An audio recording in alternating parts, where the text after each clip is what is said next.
Hi, Earth Signs, Gemini, Libra, and Aquarius. Welcome po sa ating channel. At ito ang yung Daily Kabay Tarot reading for November 3, 2023. Please be reminded that this is general reading po, so maaari kayo makarelate o hindi. Just take what resonates. Gamitin ang reading na ito bilang gabay lamang. Balik po kayo dito bukas para sa ating Daily Kabay Tarot reading. Please like, subscribe, and click bell button for notification para po updated po kayo sa Daily Tarot reading natin. Para po sa gusto magpa-reading, maaari niyo pong makuha ang link nasa description box po ito. Message nyo lang po ako sa Messenger. Maraming salamat po.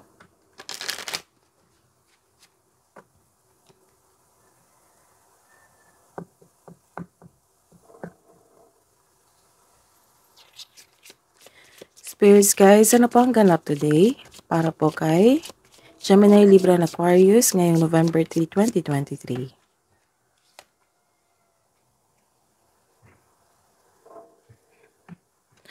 Magkakaroon ng ending. Magkakaroon ng ending. Tapos papasok na po kayo sa new beginning sa inyong buhay. Ending ng paghihirap, ending sa challenges sa inyong buhay. Papasok na kayo sa new cycle sa inyong buhay. At makakatanggap kayo ngayong araw na ito or sulat. Magkakaroon ng ending sa cycle. Oo. Like for example, ending sa paghihirap, obstacles, sa challenges sa inyong buhay, ending ng contract, ayun. So, nakikita ko rin dito na may maghihiwalay kasi mag-LDR na or maghihiwalay, nag-break up. Makaka-receive kayo ng isang mensahe. Mail man, sulat, or message from text, call, or ihahatid ito ng isang tao.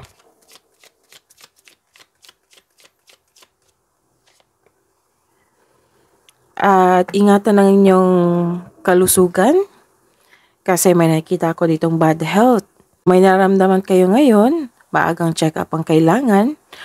Magpahinga kayo. Spirits guys, message po para kay Gemini, Libra, and Aquarius ngayong November 3, 2023.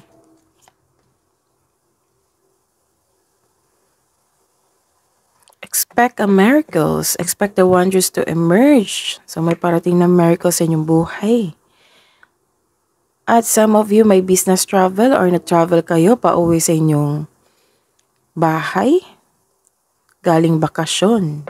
Simplify your life. Let's see your energy, Gemini, Libra, and Aquarius. Spirits guides ngayong November 3, 2023.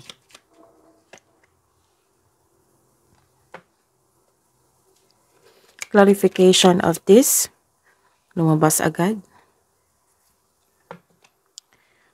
Career and money. Career and money ni Gemini, Libra, and Aquarius ngayong November 3, 2023.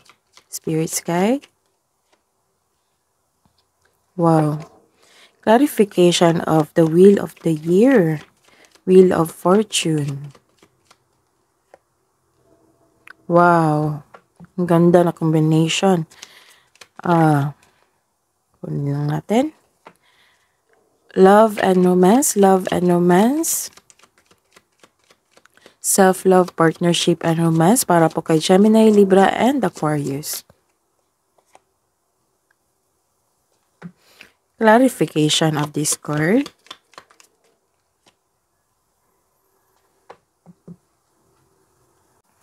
By the way, our signs, Gemini, Libra, and Aquarius, uploaded na po yung November 2023 per sign po. Gemini, Libra, and Aquarius. Opo. Monthly reading natin for November 2023. Visit nyo lang po yung channel natin. Scroll down nyo lang po. Hanapin nyo po yung signs nyo. For Gemini, separated po yung Gemini, Libra, and Aquarius for November 2023. Monthly reading nyo po. Diba po sabi ko kanina na magkakaroon ng ending sa cycle tapos papasok na po kayo sa isang new cycle sa inyong buhay na magkakaroon ng new beginning sa inyong buhay. Ito na po yun. Clarification of your first card here. Ito na po yung second card na nag-confirm na magkakaroon ng ending at new beginning sa inyong buhay. Isa itong pagtatapos sa isang mapait na sinapit. Nagaganap ang pagbabago kung ikaw mismo ay tanggap ang pagtatapos na ito. Ang pagsuko na ito at ay lumilikha ng isang pakiramdam ng kapayapaan at pasasalamat. So this is ending with new beginning. Sa araw nito, magkakaroon ng partnership or reunion, pagkikita ng dalawang tao or grupo. This card tells you na may namumuong relasyon. This card symbolizes shared feelings and mutual attraction. Mostly romantic partnership ito. This is called a destiny card. So, isang malaking good news ito sa mga single dyan. So, maghanda dahil parating na ang nakatadhana sa iyo. This is a third card. Clarification from first, second, and third card here na magkakaroon ng changes, ng cycle sa inyong buhay. This is a good karma. This is happiness also. So, may magandang ganap sa inyong kaperahan at buhay karera sa araw na ito. Magkakaroon ng good karma, this is your lucky day, this is nakadestiny sa inyo. This is fate. This is the completion of cycle. Oo. Kasi nagkaroon ng ending dito, papasok na kayo sa new cycle. Ending and papasok na kayo sa new cycle. And this is a new cycle. So, this is the clarification of your first, second, third year. So, tatlong cards na nag-confirm na papasok na kayo sa bagong yugto ng inyong buhay. This is a blessings. This is a good fortune, job opportunity, at unexpected wealth, financial stable. Oo. Unexpected wealth or unexpected financial stability.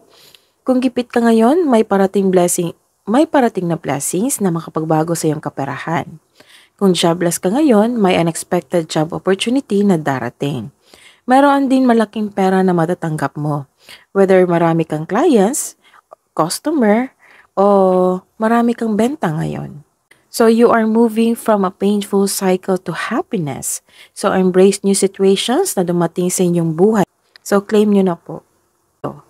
This card tells you na may parating na job opportunity. So may parating, ito na yung nagsabi, first and second. Sa mga walang trabaho dyan, this is for you. This card tells you na may parating na job opportunity or new sources of income na maaring maka-enhance sa kaperahan mo. So huwag mong palalampasin ang pagkakataon na ito. Pwede din na nag-enjoy ka sa current work mo o masaya kayo ngayon sa workplace mo at magaan ang kasama ang iyong mga katrabaho. Sa buhay pag-ibig, ang isang kapareha na napakatalino at matagumpay ay magpapahayag ng kanilang sarili sa pamamagitan ng kaakit-akit na komunikasyon, whether single po kayo or in relationship. Para sa mga may relasyon, ang iyong kapareha ay ginagamit ang lohika kaysa sa emosyon. Mataas ang kanyang pasensya, or maaari ding ikaw ito. Someone is giving up. May nakita ako dito na some of you is giving up. Iniwan ka ng friends mo, co-worker kasi gusto niyang manalo sa lahat. Maaari rin ikaw ito. May nakikita akong paghihiwalay dito. May nakita akong paghihiwalay dito. Magkakaroon kayo ng argument o unpleasant conversation. Magkakaroon kayo ng conversation na medyo may argument. Hindi mo ito maiwasan dahil ito lang ang paraan para maabot ninyo ang peaceful resolution. So, this is a good step na magkabati na kayo sa inyong partner kasi magkakaroon kayo ng pag-uusap. Medyo may argument pero patungo ito sa resolution sa inyong problema. May nakita rin ako dito na kung inyong partner ay palagi naghahanap ng gulo o away, paulit-ulit na dahilan, this card asks you that it is probably time to walk away from it. So, pag-isipan ng mabuti. Pero nakikita ko dito, some of you nag-uusap tinitry nyo yung effort nyo. Kayong dalawa nag-put ng effort and time para magkaayos kayo. Hidden truth, anong iniisip mo? Anong iniisip niya?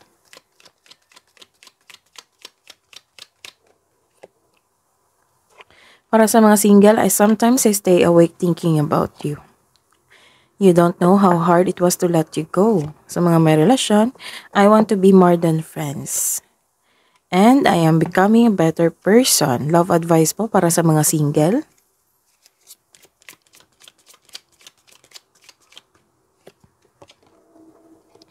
What sparks your interest? Yan yung tanong. So, this card tells you na baka magamit mo yung passion mo sa pandagdag income. Kasi nag-iisip ka dito ng pandagdag income eh. So, ito yung tanong niya, what sparks your interest? Baka magamit mo yung passion mo sa negosyo mo or side hustle.